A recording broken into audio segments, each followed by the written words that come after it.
Okay, some late arrivals, but this is good. So today, please make sure that you remain muted until we come to the intermission, because otherwise you interrupt with some extra sounds. Today, we're looking at the extravagant architecture in the German states.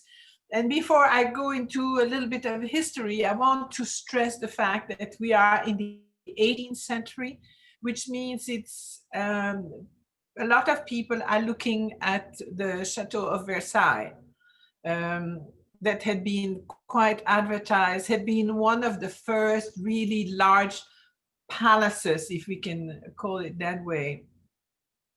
And so, as Germany at that time is made of many hundreds of little states, some bigger than others, many of them that had the means are going to build some incredible palaces. Unfortunately, many of them have been terribly badly damaged during at the end of the Second World War and have been restored. And of course, once you look close, you know that it is restored.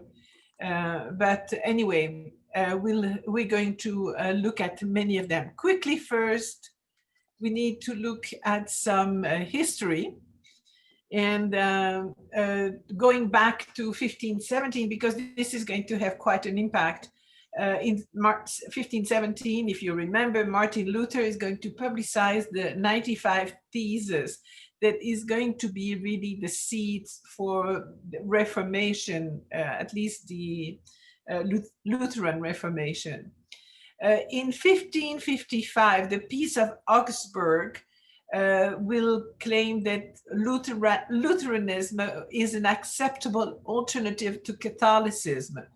The face of the prince was to be the face of his subject. In Latin, cuius regio eius religio, which means the one that is in charge is going to dictate what religion they have to follow. This is why we have different religion in different parts of Germany now, because the states had different religion. Bavaria, for example, is going to remain Catholic. Between 1618 and 1648, we have the 30 Years' War, which was a terrible conflict that really devastated the German lands, literally reduced the population by about 30%, and in some places up to 80%. We keep forgetting these old wars. In 1648, the Peace of Westphalia ended the religious warfare among the German states. The German rulers were able to choose, again, either Roman Catholicism, Lutheranism, or the Reformed faith, which means Calvin, as their official religion. Between 1770 and 1830, we see finally the emancipation of the serfs, beginning with Schleswig in 1780.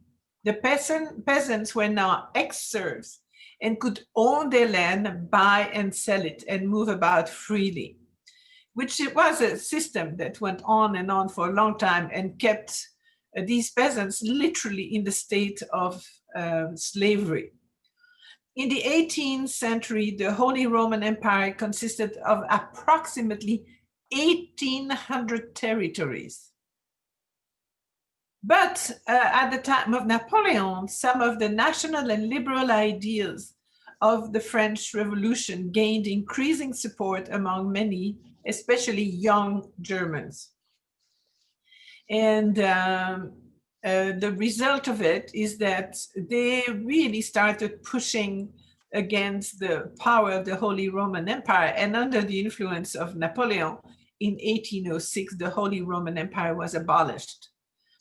Around 1800, and that varies between 1803 and 1806, Catholic monasteries, which had large land holdings, were nationalized and sold off by the government. In Bavaria, for example, they had controlled 56% of the land. It's incredible. And so at that time, they were dismantled. The orders that were in it were pushed off in little corners. They could keep one building but all the land that they controlled went to the government. And it's only in 1871 that finally, under the pressure of Prussia, of course, Germany became a nation state. And this is a map of Central Europe about 1648. We can see all these little states. This is the Spanish Netherlands that was at that time depending from Austria. In green, we have the Archduchy of Austria together with all the territories that made the Holy Roman Empire. And then all the states in the little or bigger German states that formed that entity. As we are in the 18th century, we have to talk about the Enlightenment. In German, it is called the Aufklärung. And this was really the reaction to the abuse of the church and really trying to put the individual back on the map. And so one of the famous phrases of Immanuel Kant in What is Enlightenment? He says, dare to know, have courage to use your own reason. So by the mid-18th century in Germany, the Aufklärung had transformed German high culture in music, philosophy, science, and literature. A few names: Christian Wolff legitimized German as a philosophic language, so not anymore Latin. The movement of Sturm und Drang that ran about from 1760 to 1780 was really stressing the individual subjectivity and extreme emotions in reaction to the perceived constraint of rationalism imposed by the Enlightenment. So the Sturm und Drang goes against it and is really going to be the trigger for the Romantic movement in Germany. The Weimar classicism that was mostly personified by Johann Wolfgang von Goethe and Friedrich Schiller stressed the hero struggle against social pressure and the force of destiny, and the fact that every person has its own particular identity, which is expressed in his language and culture. So again, there we move towards a more romantic movement. For many, the Enlightenment that was very decisive in evolution of culture became too rational. And so the Romanticism allowed them to dream a little bit. As far as aesthetics, previously the term itself meant sensibility or responsiveness to stimulation of the senses. It really questioned what is good art, and really that there was a whole movement that was searching for objective criterion. So let's look now at some of these amazing buildings. I give you a map so you can go back at it, and I have circled all the places that we're going to see. I'm going to start up north and go down to the south, and then we'll have one building in Switzerland that really personifies Rococo over there. So the first one that we're going to look at is what is called Ludwigslust in Mecklenburg-Western Pomerania. Here's the view of that beautiful castle that was actually rebuilt in 1772. It is in that place, as I mentioned, and you can see the village and some dependents around it. The castle itself was called Ludwigslust, which means the pleasure of Ludwig, because of the person that really built it, the joy of Prince Christian Ludwig, who was the son of the Duke of Mecklenburg. It was rebuilt according to the plan of Johann Joachim Busch and planned on what they call the E-plan foundation, with a projecting, you can see here, you have a small projection from both sides, but the main corps de logis, the central part, is projecting on both sides with beautiful columns for the portico. Inside, you have the entrance hall, which is almost a continuation of the outside with a lot of columns. So we already step in with that central portal, with the neoclassical art, with that looking back at the antiquity with the big columns and the Corinthian capitals. Very beautiful building. It was used all the way until 1945. Contains a few pretty works of art by Jean-Antoine Houdon, some sculpted bust, and then some paintings by Jean-Baptiste Oudry, both French artists. Here you can see the bedroom of the Duchess. And then the beautiful gardens that were designed by another Frenchman, Jean-Laurent Leger.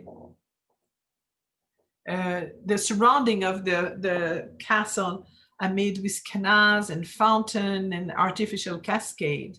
Just very much, again, portrayed on Versailles.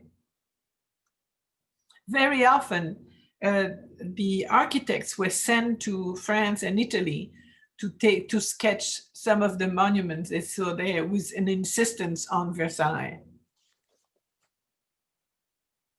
Around Berlin is the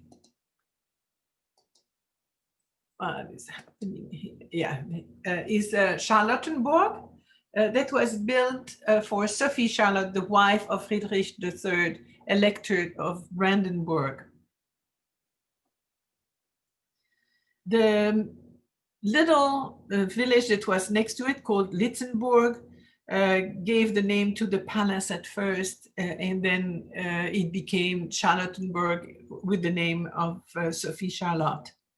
It's consisted of one wing and was built with 2 stories, as you can see there, with a central cupola, very beautiful Baroque and Rococo building.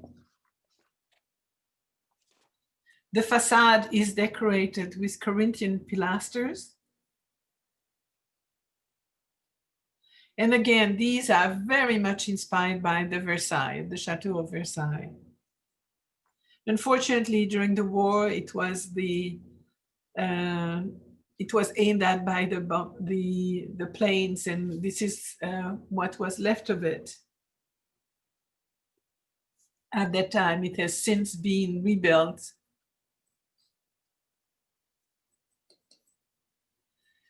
The gardens are beautiful, started as a French garden, again, copied from Versailles.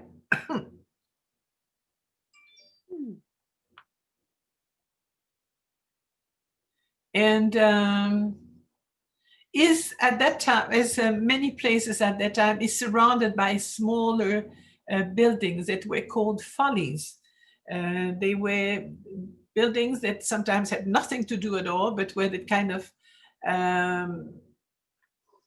delight and the wishes from the person who built it. So the example is, for example, the Belvedere tea house that was built very much at the end of the 18th century in 1788. And then the more classical orangery. The orangery dates back all the way to the Medicis, who had launched that fashion, if you want, where they would bring out during the summer all kinds of citruses. You had lemons and oranges, probably grapefruit too, that were in big, big planters, and then were stored in the orangerie, which is that long building there, during the winter. Langhans also built a theater that you can see at the end of that wing.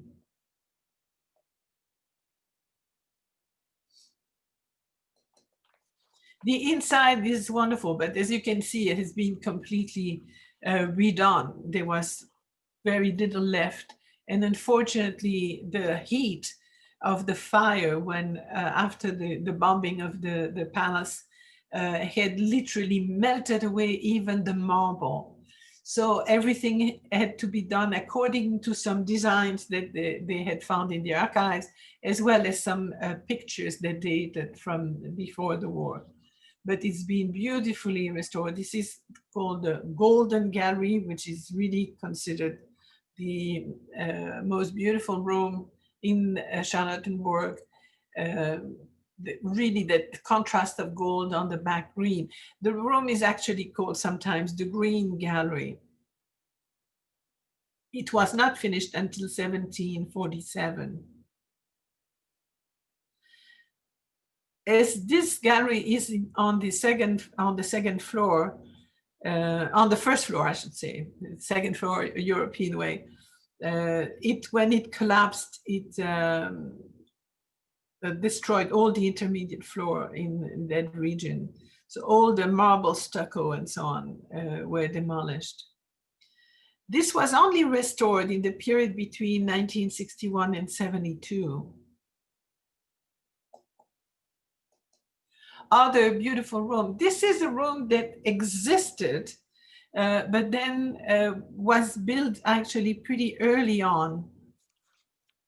It was built the amber room. So all that you see on the walls are pieces of amber that have been put together. The amber comes typically from the Baltics, and so not very far.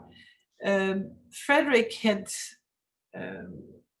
designed that room and had commissioned that room in the very early part of the 18th century, and then donated it to the Tsar in 1716 to Peter the Great as kind of a celebration of peace between Russia and Prussia. So they dismounted the whole thing and then rebuilt it in St. Petersburg. But during the war, the Nazi looted it, and in the final months of the war, the amber panels that had been packed away in crates disappeared. And what you see now in St. Petersburg is only a replica. They decided they were giving up on the search for all that amber, which is incredibly precious, but also very delicate. And so they never found what had been created. They've been researched in salt mines, in lakes, everywhere where they thought it could be. It was absolutely never found. But it was finally, it's been reconstituted in Starskoye Skelo near St. Petersburg. And you can see it over there. This is what you see here. As was the fashion too in many of the castles around Europe at that time, they had a porcelain cabinet, porcelain that was mostly collections of old Chinese porcelain. And then later on, once porcelain started being produced in Germany, in Meissen in particular, which is not too far from there, then they added some Meissen, but that only starts in 1712. But these are just extraordinary room. The room has also been painted by a Flemish artist, Jan Anthony Coxey, who was commissioned to paint the whole ceiling with the representation of Aurora, the goddess of dawn, and her 7-horse chariot. Also, Mercury is present there. Other of the rooms, this is the audience room of Queen Sophie Charlotte with beautiful tapestries. Again, these have been recovered from other places. As you know, as I mentioned, everything was pretty much destroyed. And there is the chapel with, on top of the altar, the canopy for the royal box, which is behind the altar. So.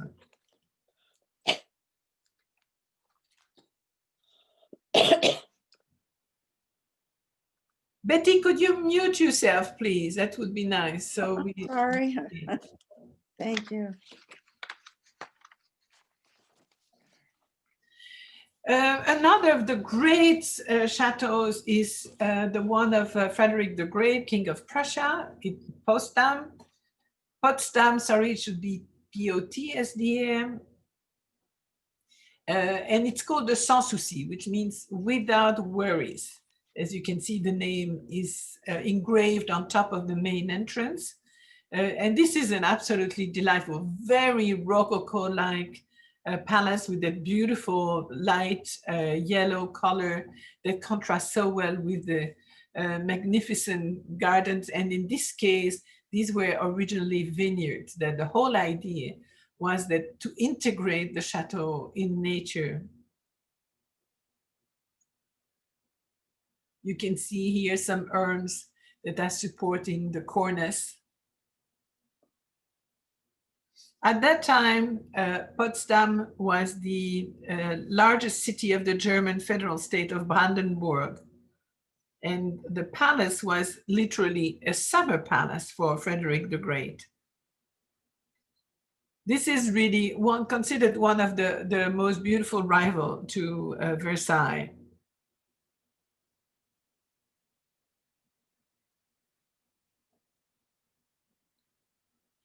The style actually came to be called Friderichian Rococo because it's a particular kind of Rococo. The architect Georg Wenceslaus von Knobeldorf was replaced by Jan Baumann because there was a disagreement with Frederick the Great, who had enough of him because they didn't agree quite where to locate the castle. And it's the Dutch architect Jan Baumann that came to be. And actually Baumann means constructor in Dutch. Here is the back of the palace. As you can see, it must have been really nice to live in because very light, these large doors are very reminiscent actually of the mirror gallery of mirrors in Versailles. Inside, you come into the entrance hall of Sans Souci and get into a room that is much more neoclassical than Rococo, with the very large columns and the Corinthian capitals, some niches with sculptures of Venus on one side, Apollo on the other, and then they are facing the bust of Voltaire, Casanova, and other celebrities of the time. The dome is absolutely beautiful. It's slightly oval with a lot of gilding, some body of armors representing the feats of the house, the Prussian house. It's really extraordinary. Then from there, and beautiful Italian intarsia floors made of marble. From there, you enter into the marble hall that has just been restored. Recently has reopened in 2003.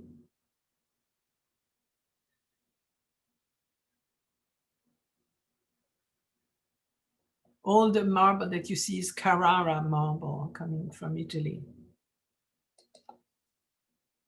Picture gallery still showing, of course, it is a museum now, but the picture gallery shows works by Rubens and many other artists of the time.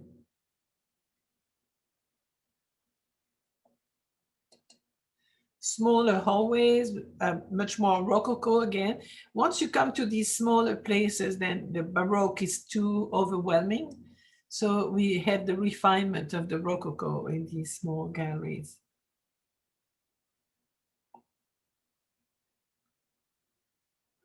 And you have paintings there by Nicolas Lancret, Jean-Baptiste Pater, and Antoine Watteau.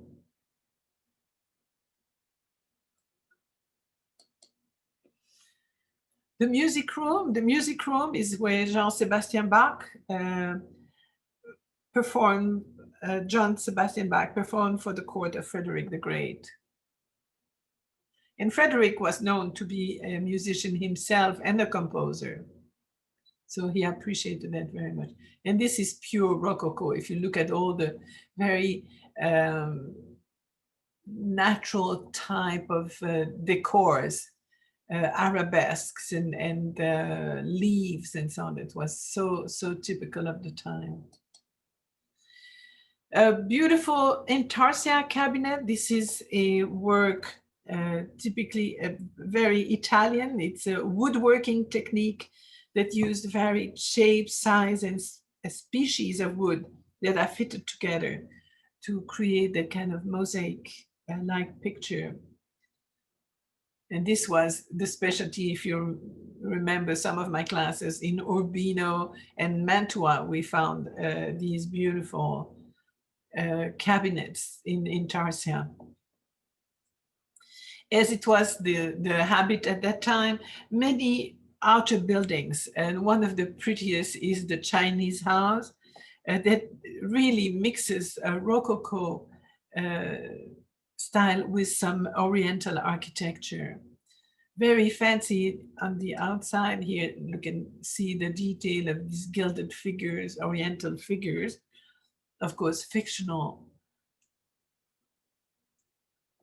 And inside of these buildings, it would literally be used for entertaining, and you would have refreshment. People could go out. They be a little bit outside of the palace, and you have all these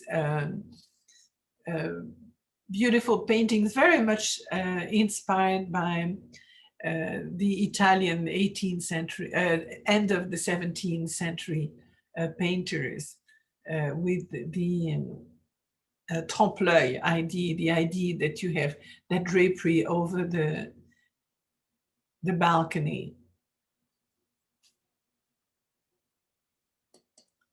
Smaller place, this is the Temple of Friendship that is actually opposed to another fake Greek temple. But these are very typical again. You'll find them again a lot in England, where they would have these different little buildings where you could walk and stop there, just be in the shade. And then the windmill that unfortunately was one of the casualties of the Second World War. As you've seen, it was as many of these places, they were badly treated at the end of the war. And so this one is about the only one that was demolished of the Sans Souci building, the windmill.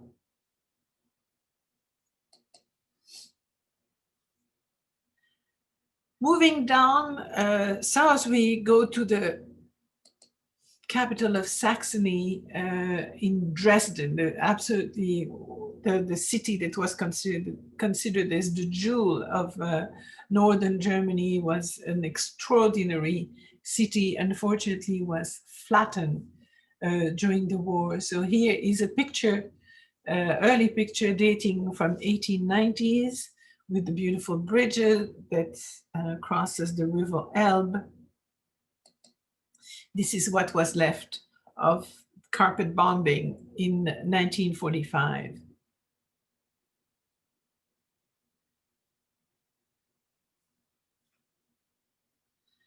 A few places, the Zwinger, which is the Zwinger Palace, that was actually at that time still outside of the fortification of the city when it was first built, and then when the city grew, it became encased in it.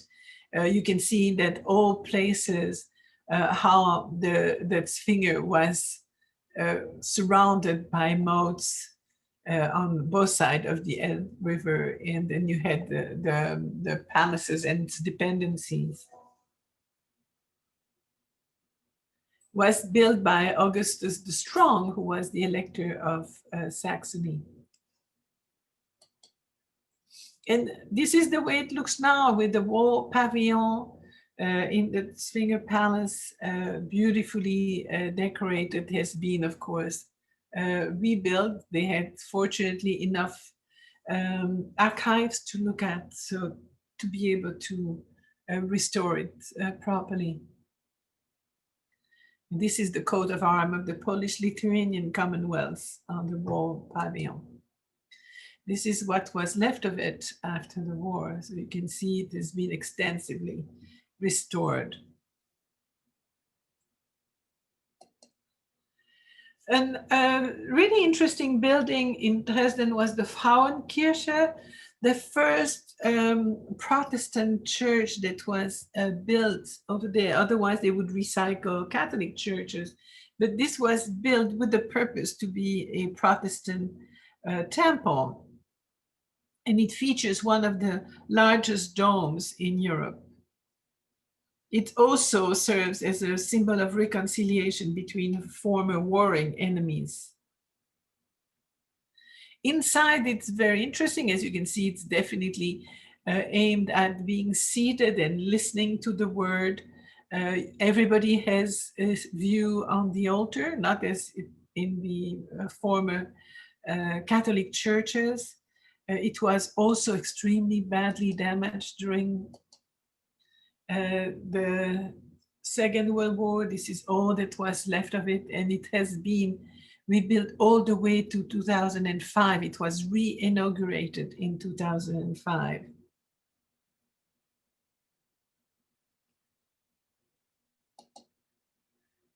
They kept one of the walls that were original, and you can see the difference in color. They actually left it as a ruin until 1994, when the Germanies were reunited as a memory of what war can produce.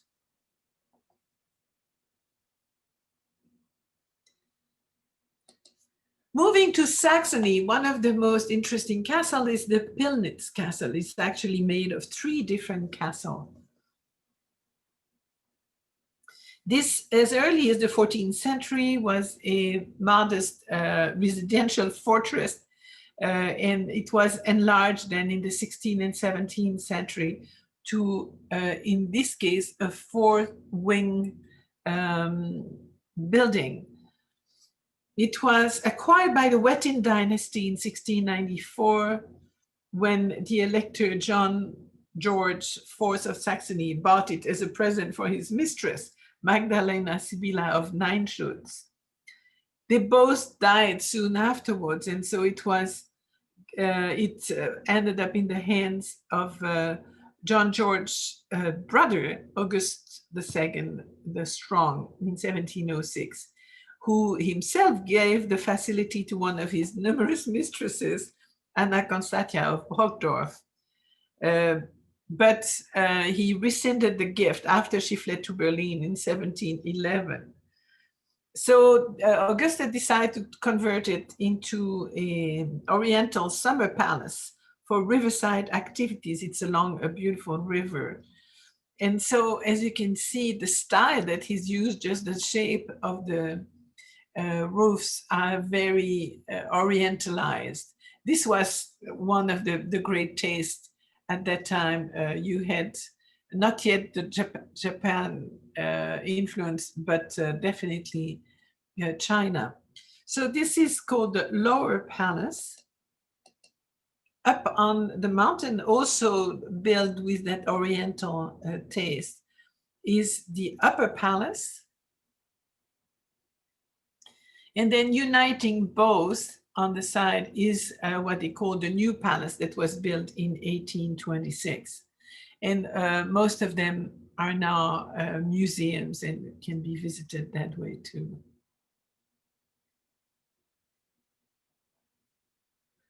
So the New Palace contains the Palace Museum with an exhibition showing different historical events.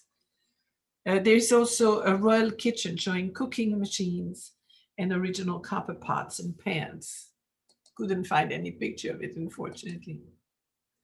But here, some of, again, the pavilions and the small buildings that are part of the extensive park. The English pavilion that was built in 1780 typically would have tea in the place. And then they have an enormous glass house nowadays with a huge camellia tree in front.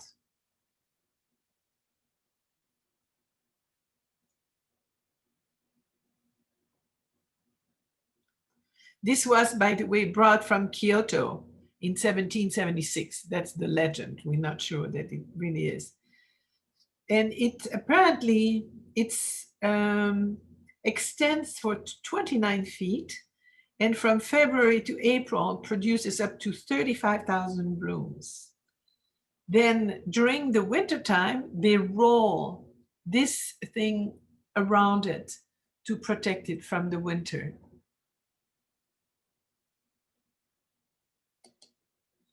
Chinese pavilion, of course, with a particular delight for Oriental art. And then the red gondola. This is a reproduction of the gondola that was used for Augustus when he was going from the castle to Dresden.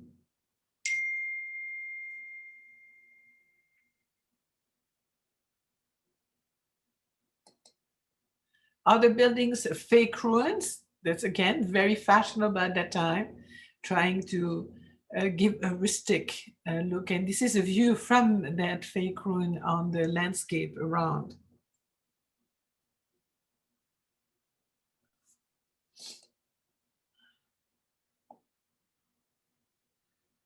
Rudolstadt, it was built for the Prince of Schwarzburg-Rudolstadt, a very large chateau that used to be a stronghold in the 13th century.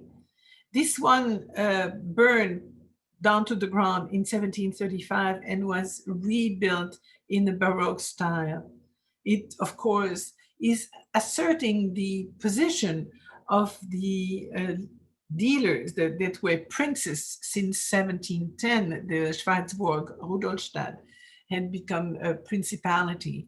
And this way that architecture was really setting the, if we can say, the landscape for these people. They nowadays, particularly in there's a whole series of beautiful halls and large rooms that are now used for performances,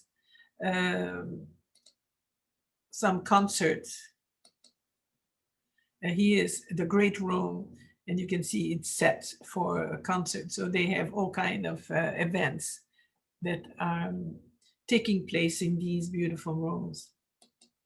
Smaller ones, the green room with the nice, I love these fireplaces that would really heat the place. And then the golden room.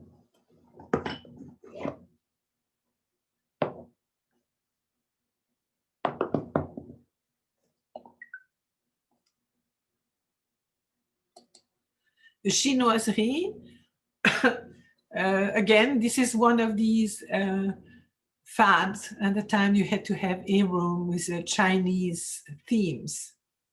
In this case, they don't use lacquer panels that often were imported from China, but these are paintings obviously made by either French or Dutch painters that show so-called Chinese people. Moving slightly west and south, we move to Düsseldorf with the Schloss Benrath that was built by the Elector Palatine Charles Theodore. This was again one of these leisure places that would allow the prince or the elector to have a slightly more leisurely way of life than when he was at the palace. Here's the other side. It's really pretty. And use of colors, either the yellow or the pink, that are so typical of the Rococo art. So you have the corps de logis, always that central part with two wings.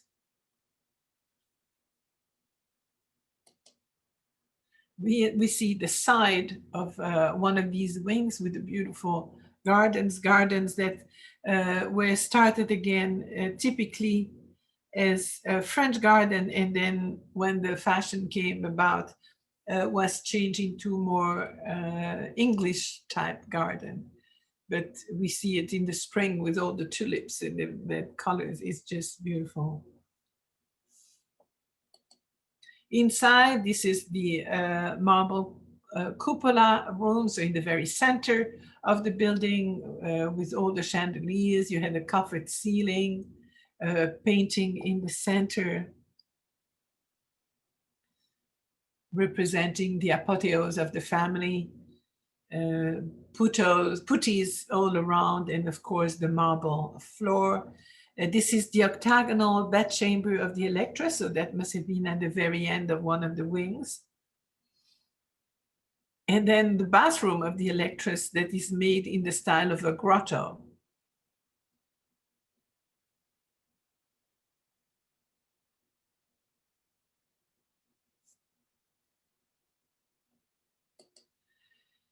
In Brühl, we have Augustusburg that was built for the Archbishop Elector of Cologne, Clemens August of Bavaria of the Wittelsbach family. Was built by two architects, including François de Cuvelier, and that's the name that you're going to hear again and again because he did so much around the southern part of Germany in particular. He has quite an interesting story. He was very small, almost a dwarf in stature, that he came to the court as a court dwarf. But the elector, Max Emanuel, Elector of Bavaria, who had, was amazed by the aptitude of the young man, who was really good in mathematics, decided to further his education and sent him to Paris between 1720 and 24, where he was trained in the atelier of Jean-François Blondel. And when he went back to Munich, he was literally appointed court architect and did a lot of things. So here we are in Brühl, but we'll see other buildings that he contributed to and some of the prettiest places. So you can see a three-story building here with 2 levels of attics. Beautiful gardens, that's more Italian type gardens. Oh, sorry. Seen from the top, you can appreciate the park around. It's absolutely gorgeous. It should always be seen from the top because the designs are much more perceived that way. Inside, we have another name that is familiar, Balthasar Neumann, who did the staircase. You can see just the edge of the staircase and the beautiful ceiling with a stucco, white stucco. He's the one who did the Würzburg in southern Germany for the archbishop there, and that was decorated by Tiepolo. So he's a very famous architect and interior decorator. One of the bed chambers, as you can see, it is used now as a museum. Falkenlust is very close by. Was built by François de Cuvelier as a little hunting lodge.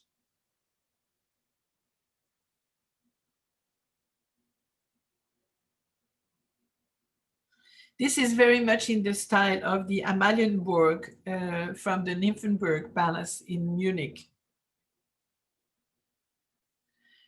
Actually, it is being used recently as a reception hall for guests of state by the German president. Wouldn't mind being invited there. Inside, you have the cabinet of mirrors, very Rococo with that amazing framing of the mirrors in very natural, again, type of decoration. It's all reminiscent of flowers and vines. Organic is the term. Moving to Schwetzingen Palace, that was built by the Elector Palatine Charles III, Philip of the House of Wittelsbach. Again, very pleasant. Often these are actually used as hunting lodge to start with. And when they really fall in love with the place, they extend it and becomes a summer residence. The gardens were extremely well preserved. Again, it went from French garden to English garden when the fashion became of English garden.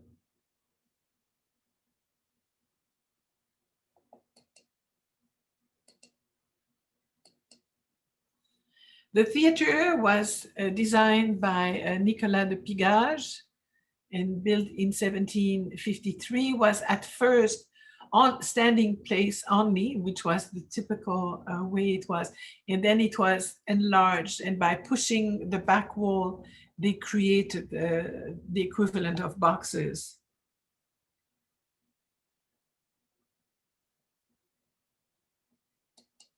Part of the park is the mosque, an interesting building that had at that time nothing to do with prayer, has since been restored and is occasionally used for religious purposes at various times. But this at first was just there as an exotic building in the park. Inside you have the mosque cupola and all kind of calligraphy as decoration. Much larger than that one is Bruxelles, for the residence for the bishops of Speyer. This is actually one of the largest one in the region. It was built in the Baroque style in the middle of the 18th century and served as the official residence. So this one is not a hunting lodge, but was an official residence of the bishops of Speyer. Three-winged building, as you can see. The plans were modified multiple times, and it also has a central stage that was built by Balthasar Neumann that we will see in a minute. Again, the complex includes numerous other buildings, as it was the habit, but including also the church, as you can imagine, for the place. This is the main staircase that was built by Balthasar Neumann. And it ends up with absolutely beautiful cupola. Here's the hallway, just extraordinary cupola that is inspired by the Pantheon. And then the use of multicolored marble in the column, in the marble hall.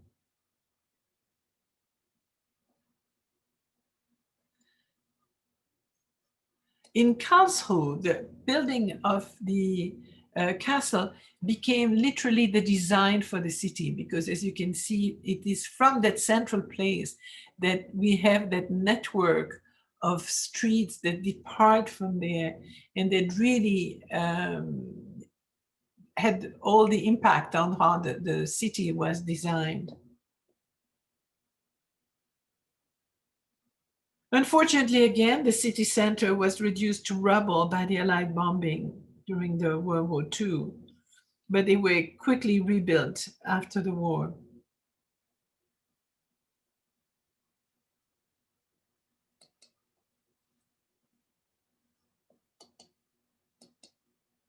This is the chateau seen from the ground.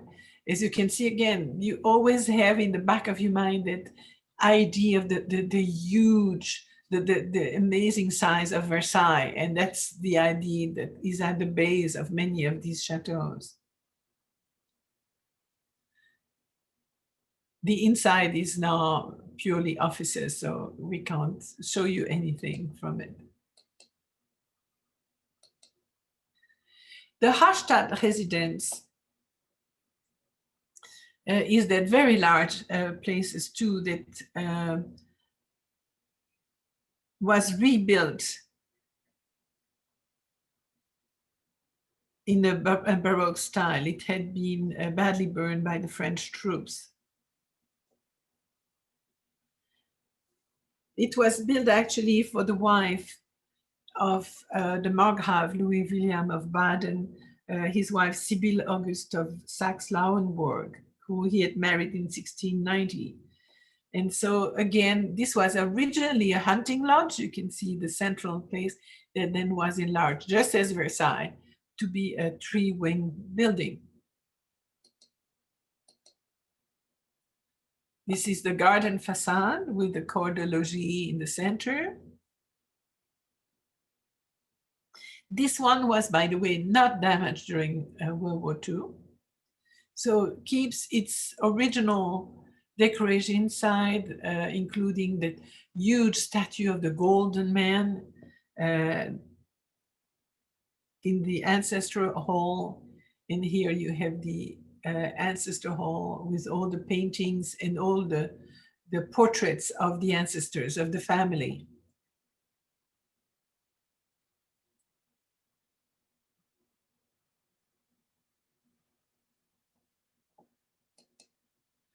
In Baden Baden, the Rastatt Favorite, this is another of these hunting lodge that was expanded into a chateau. It was a pleasure and hunting palace for a long time, and is one of the oldest of what they call the porcelain palaces that were built in the 18th century. Was only used for several weeks a year as a summer residence.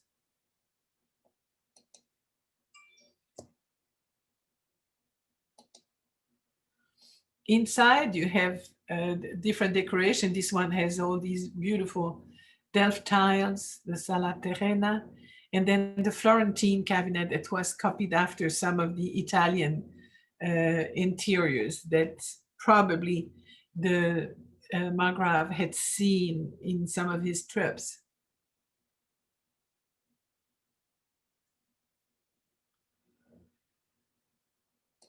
Das neue Schloss, as it says in German, the new castle in Stuttgart, is one of the large city palace to be built in the southern Germany. And they built it in the 17th century Baroque. But as typically when they build it, the decoration is going to be in the Rococo style. It was badly damaged during the war. As you can see, only a skeleton remained. At first, they were going to demolish it to make it a hotel, but then they finally agreed that the castle would be rebuilt, and it was decided only by one vote. So the reconstruction began in 1958 and was finished not that long ago. The Ludwigsburg Palace that belonged to the Duke Eberhard Ludwig of Württemberg is also one of these beautiful borderline Baroque and Rococo building. It began again as a hunting lodge, so you can believe that it would about be this size to start with, and then became more and more complex. Very much again inspired by Versailles. It allies three different styles. So you have the Baroque in the old main building and some of the rooms around, the Rococo for the chapel, the Duke's private suite, and the new main building, and then in Empire, the Marble Hall, and the King's audience chamber.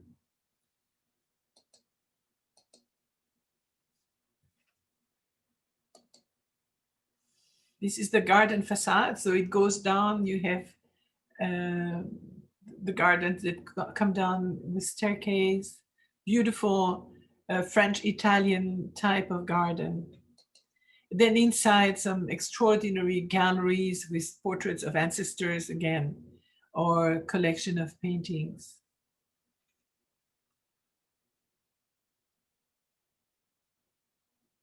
Much smaller is the Ludwigsburg Favorite. That's, again, it's a leisure home, a hunting lodge. This one remained a hunting lodge for quite a long time, was built for the Duke of Württemberg, Eberhard Ludwig. And from 1806, the King Frederick I of Württemberg converted the park into a menagerie, including deers and chamois. Unfortunately, in the 20th century, it fell into disrepair, but was restored from 1980 on and is being open to the public since 1983.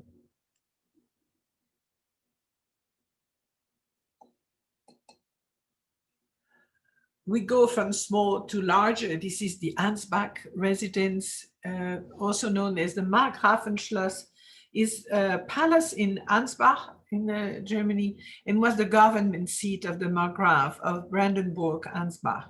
It is today the administration seat of the government of Middle Franconia. As you know, Germany is made of different entities and that each have their own government. It's a federal state.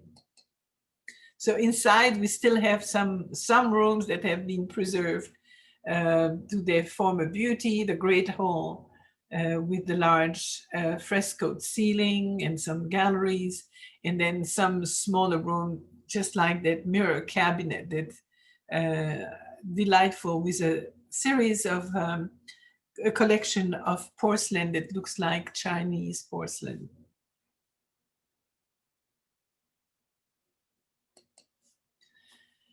Pommersfelden in Wassenstein. For the Wassenstein, this is was built by the Lothar Franz von Schönborn, who was the Prince Bishop of Bamberg and Archbishop of Maine. Again, totally inspired by Versailles.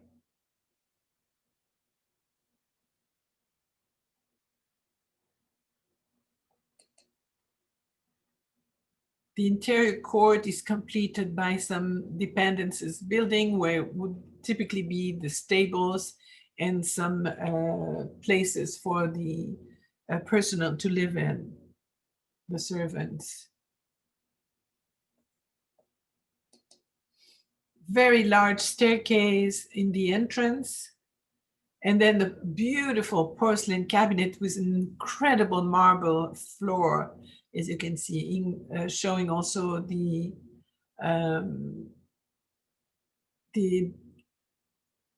coat of arms of the family. In Munich, finally, we have the Chateau of Nymphenburg that was designed by a series of Italian architects. And this is actually one that I visited. It's very close to Munich, so easy of access, but it's extraordinary. It's huge, as you can see in the upper picture, with a large pond on the back.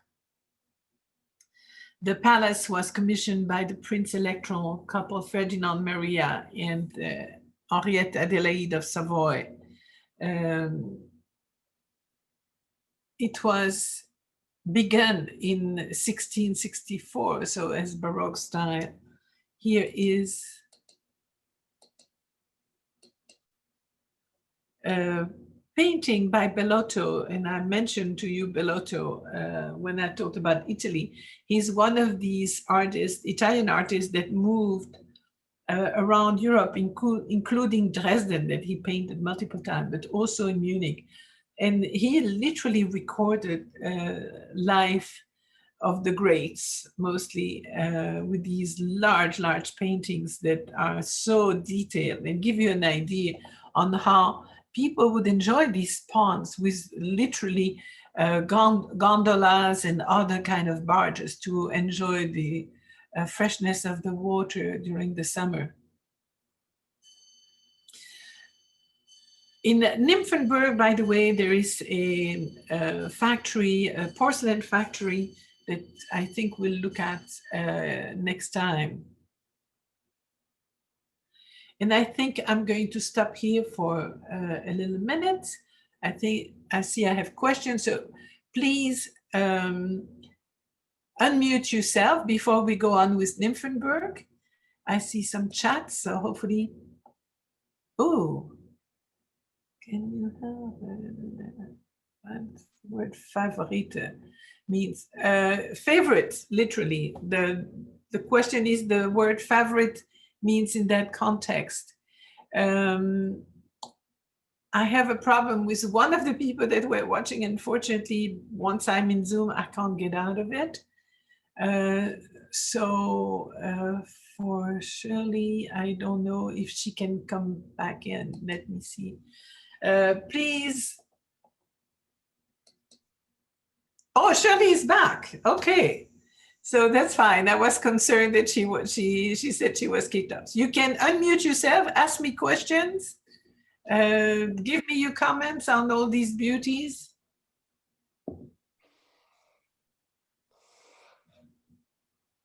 Shirley, you can unmute yourself because I can't hear you. You have to unmute yourself. I can't do anything.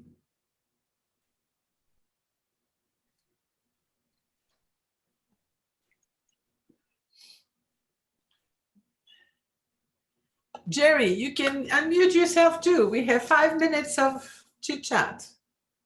So, Anne, are most of these residences?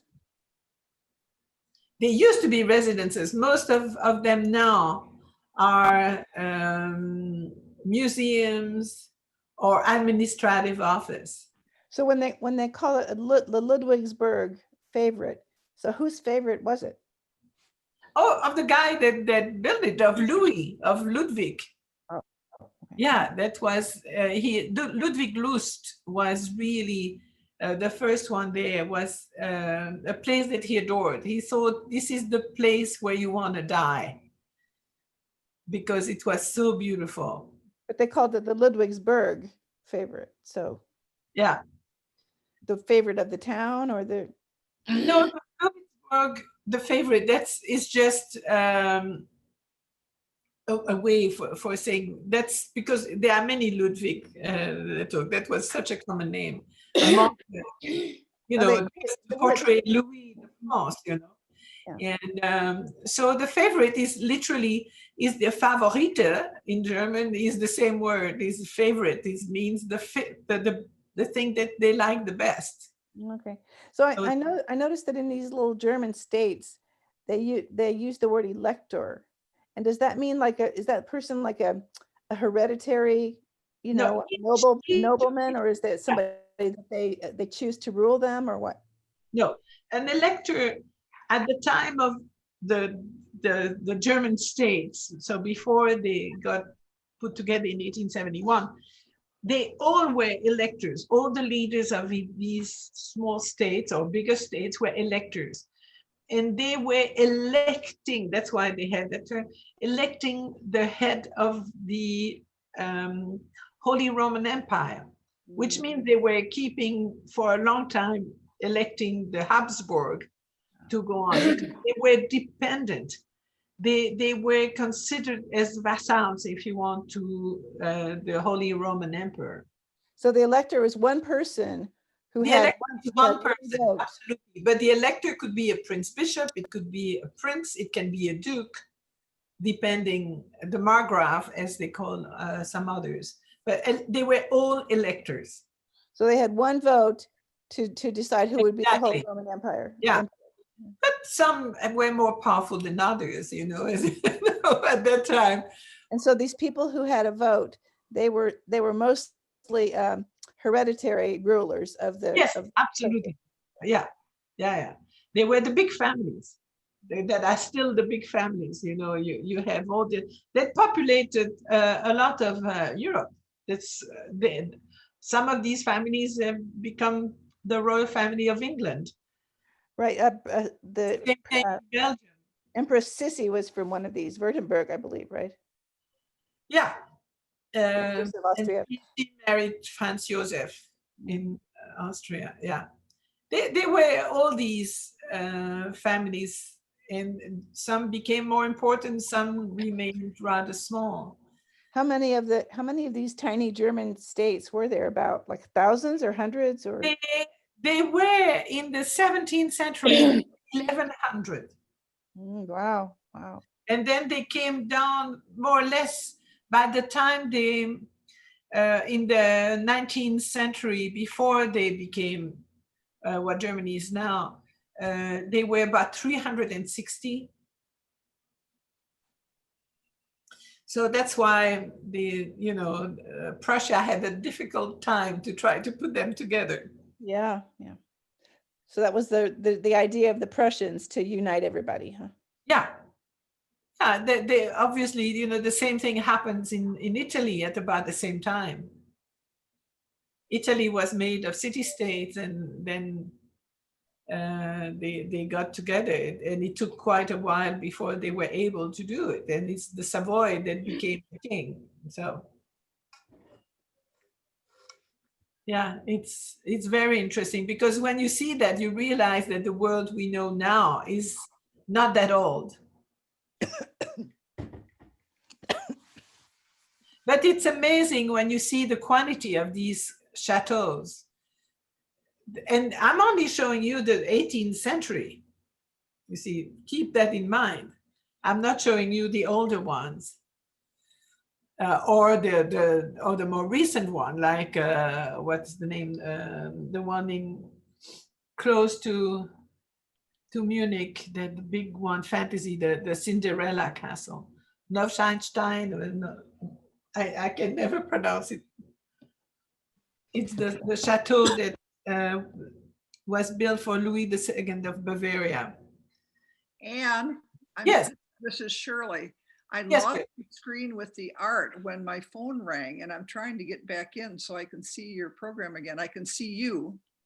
Oh, okay. Can't you go back? Can't you go back to the link and click on it? Because I can admit you, but I can't do anything. Back into email, you mean? Yes, go to back to the email, click on the link, and then I will admit you in the. I'll see if I can get back there. It takes me, the Zoom is behind us, the Zoom. But get out of your meeting has been launched. Don't you see the Zoom meeting? I can click on here, launch meeting, and see if it's going to do. Yeah, this. maybe. Yeah. So after they freed the slaves, then they couldn't build these things anymore, right? They were just too. No, the serfs, they were not called slaves, they called serfs. SERFS, were not builders. They were peasants. They were the ones that were taking care of all the land around it. Right, now, so some of them might have been hired as builders, some of the children or whatever, but the serfs provided the wealth. The serfs provided them with the wealth that they needed to hire builders. Yeah, without that kind of economy, they wouldn't have been able to produce things like that. Yeah.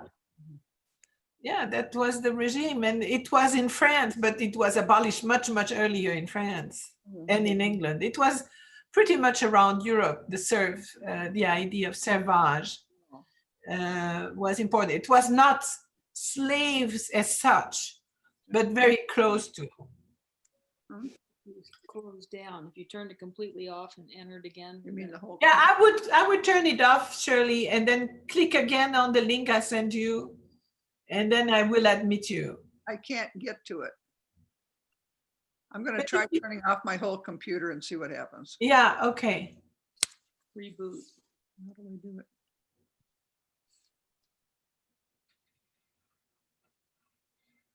Can't you get out of the Zoom? I'm trying. You should have an end or leave. But you have to hover around the edge, the bottom edge or the top. I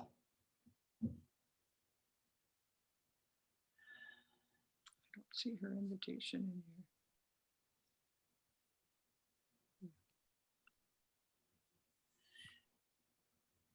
But otherwise, yeah, I don't know the configuration of your. This one that we're looking at right now looks very Italian to me. Like, let's see, like the Mecklenburg, yes, it was built by a series of Italian, and but it's really beautiful. And part of the wings are now is a porcelain factory. They make beautiful porcelain in Nymphenburg. But again, within the park that is behind there, I mean, that is on our side because we're on the side of the park, there are a whole series of other buildings that are really pretty. Wow, yes. Oh, so are you getting any progress, Shirley? Not really. I clicked on my email and it just takes me to launch meeting. And when I hit launch meeting, nothing happens. No. No, try to get out of Zoom altogether. Okay. You should have, when you hover, you should have probably the bottom right or so. You should have leave. Hey, I'm up to the launch meeting. I went back into my email. Here's launch meeting. Yeah, but I think you're in conflict with the previous one. So I would get out of it completely. And then come back to your email because Now, for some reason it came Yeah, you're up. back and you can mute there. are you okay? I think so. Okay, you I should think see. it gives me a choice of leave meeting or cancel, but it's on top of a picture of the Nymphenburg Palace. Okay, that's perfect. Then you're on. You did it. Okay, I'm gonna go on because I still have quite a bit of material to show. Helping. Okay, so come back to this. Mute yourself again so I don't hear any noise when I'm talking. And we're going to move from Bellotto to, I think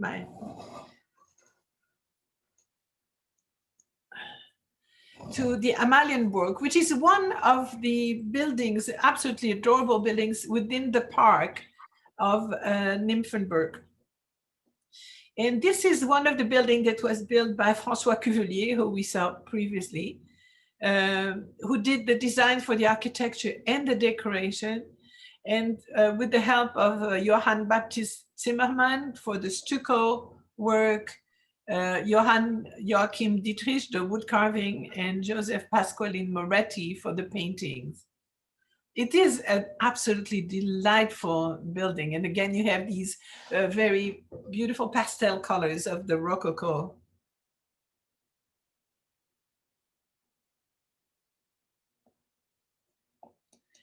The interior is absolutely incredible. You can stand in the middle of that room there and you find your reflection in all the mirrors around and all these organic shapes that surround the mirrors. This is really the culmination of that little building. And you have colors of a silver, off-white, blue. These are the dominant colors. Please, could you make sure, Jeffrey, make sure that you are muted. Oh, sorry. Other rooms, and we go from gray, blue to yellow. This is the yellow room. You have the blue cabinet. Probably had a lot of storage space. And here you can see that perspective of the different rooms succeeding to one another, including the mirror room that you see in the middle. Extraordinary kitchen with Delft tiles.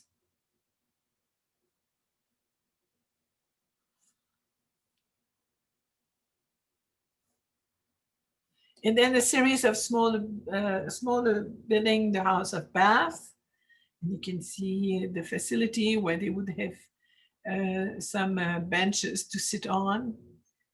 And some of the entrances hall.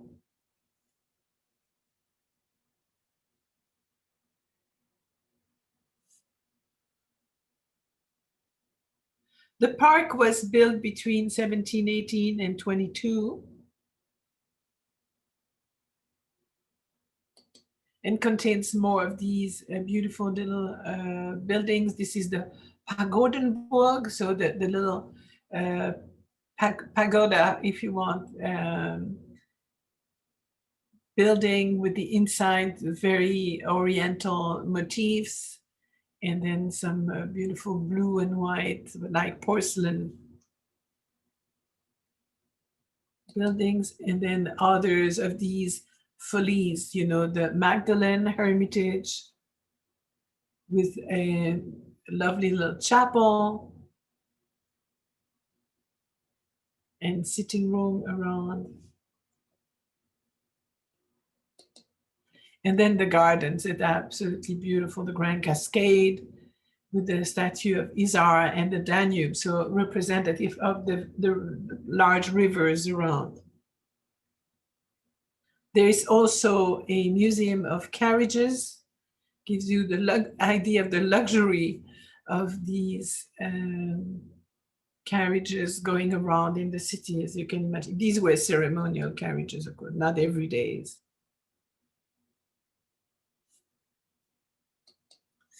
The Schwetzingen Palace was built by an Italian architect, Zuccalli, and as well as a German, Joseph Effner.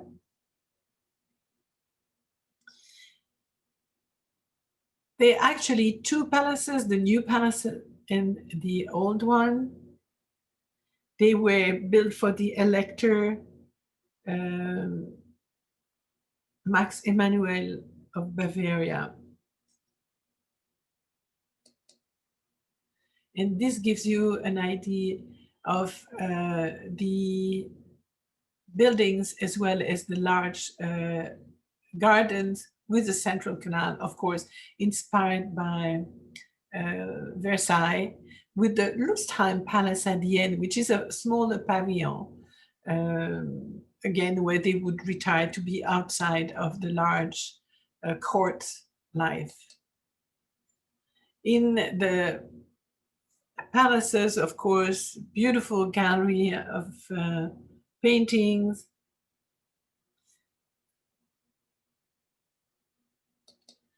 And then that Lustheim from the east, this is that little pavilion that would be a leisure place where they could relax, just like you have the Trianon in Versailles. Seen from the west, so you had the pond with the reflection of the building. This was built by Zuccalli in 1684 to 1688 for Maximilian II Emmanuel and his first wife, an Austrian princess. Within the interior, no, this is, sorry, I'm mistaken. This is the famous Cuvelier Theater that was built in Munich. And fortunately, was pretty much saved from what happened in Munich, where everything was flattened, demolished. And this is an extraordinary small theater that is really considered as a jewel for the city of Munich, built by the same person that we saw before. He was originally, by the way, from Belgium. And as I said, it being discovered by the person he was working for as a dwarf, and then became a great architect in the whole, mostly the southern part of Germany. In Munich too is a very small church that was built by the brothers Egid Quirin Azam and Cosmas Damian Azam. And it's called the Azam Kirche, so the Church of the Azam, and has become now known as St. John Nepomuk, who is represented on the facade. This literally, what you see there, is the entrance of the church, is surrounded by residential buildings on the side. This was built actually by the two brothers as their private church, but people protested and they had to let people also come into the church and enjoy it. The interior is absolutely extravagant. This, by the way, is on a small street that comes from the town hall, not far from the town hall. When you come in, it is just overwhelming with decoration. It's divided in 3 sections, and the more you go, the brighter it becomes. You have some windows at the front only, of course, because you are encircled by residential buildings, but a lot of gold, a lot of marble, and great gridiron, as you can see there. Now, there's not only castles that you find in Germany, but also monasteries. As I mentioned, the fact is monasteries were very powerful in Germany, had tremendous land. And with the dismantling of the monasteries, a lot of the building themselves of the monasteries have not survived. Mostly what we have now are just the church, but the church themselves are an excellent example, at least for these, of the Rococo style. So this is what is called the 14 Heiligen, the 14 holy helpers. There is a lot of things that are associated with these names, of course. In this case, the story goes that in 1445, a young shepherd of a nearby Franciscan monastery saw a crying child in a field that belonged to the nearby Cistercian monastery of Langheim. When he bent down to pick up the child, it abruptly disappeared. And then a little bit later, the child reappeared in the same spot. And this time, 2 candles were burning next to him. So in 1446, a year later, they saw the child the 3rd time. By this time, the child bore a red cross on his chest and was accompanied by 13 other children. And the child said, "We are the 14 helpers and wish to erect a chapel here where we can rest. If you will be our servant, we will be yours." And so they saw some burning candle descending on the spot, and some miraculous healing began. And so they decided to build a church that was smaller than that. And then they built a very large church, that basilica, that was the monastery, part of the monastery.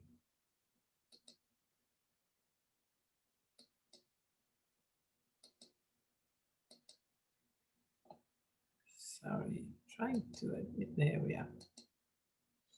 Inside, it's again, it's so typical of Rococo, a very light church, a lot of windows, light colored walls. In this case, they're white with pink and yellow marble, a cascade of sculpture around the altar and the pulpit.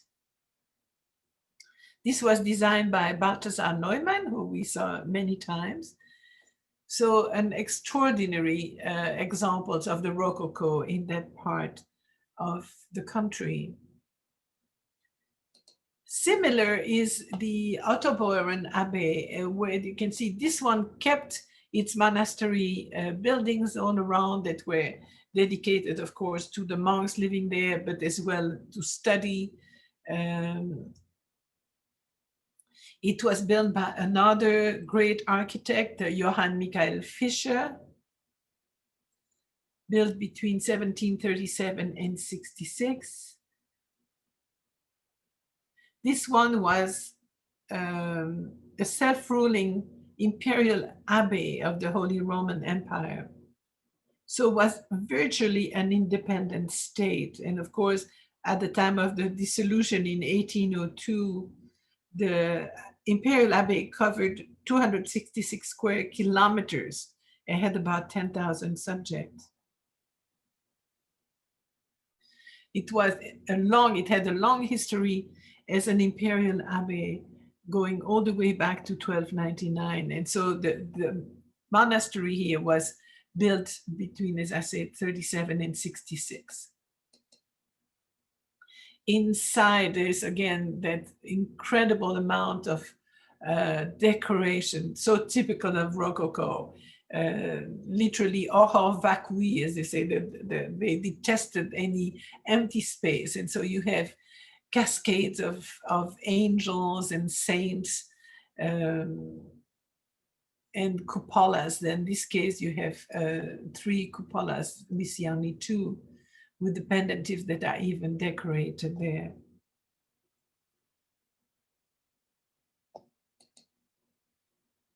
The pulpit and the baptismal founts.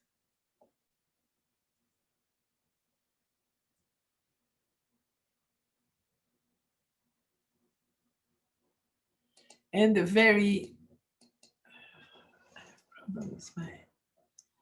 And the extraordinary organ, that's the old organ, there's a new one that has been added by Carl Joseph Riep, who was one of the great organ builder.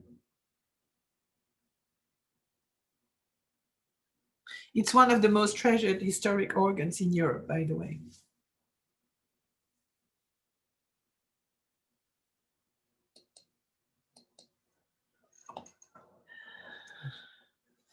And finally, the Wieskirche, as you can see it on the right, built by Dominicus Zimmermann, is a pilgrimage church, by the way, from Wies, so that's where it comes. It's an oval Rococo church, very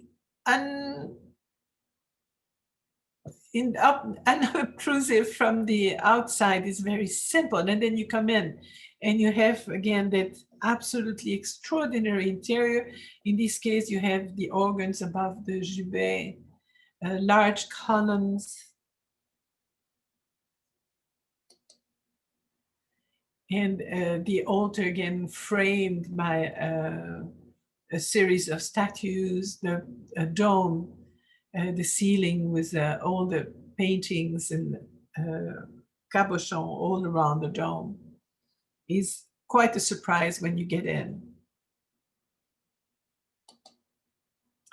The pulpit, and then the main altar with the flogging of Christ, which is part of the pilgrimage to it because it contains one of the relics of the flogging.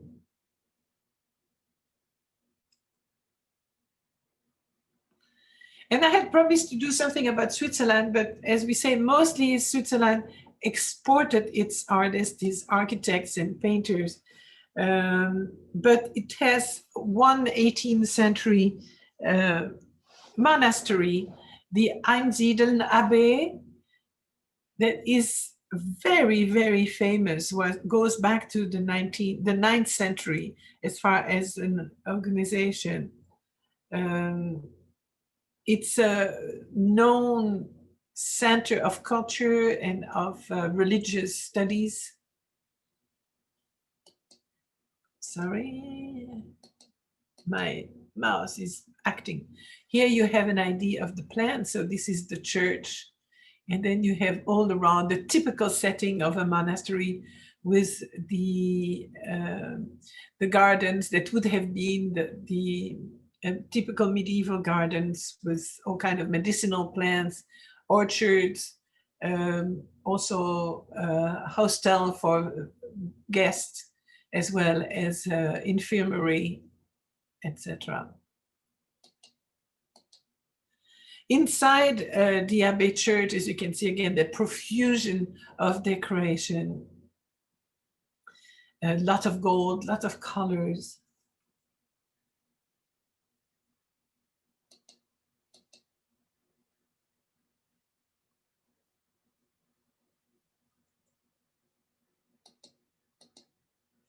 And then the Virgin that you see in the Lady Chapel that was rebuilt in 1817 in a different style is one of these miraculous black Madonnas that we talked many times about. So this is Our Lady of Einsiedeln, who is the really center and the focus for the pilgrimage to that particular monastery. So I hope I haven't overwhelmed you with all these chateaus. The next time for the Thursday series, we will look at Austria. This will be next year. I can't believe I'm already talking about next year. And we look at elaborate castles and monasteries of Austria, but also we'll go back to Germany and talk about the history of porcelain that starts in Meissen, close to Dresden. So by now, I'm going to stop the recording.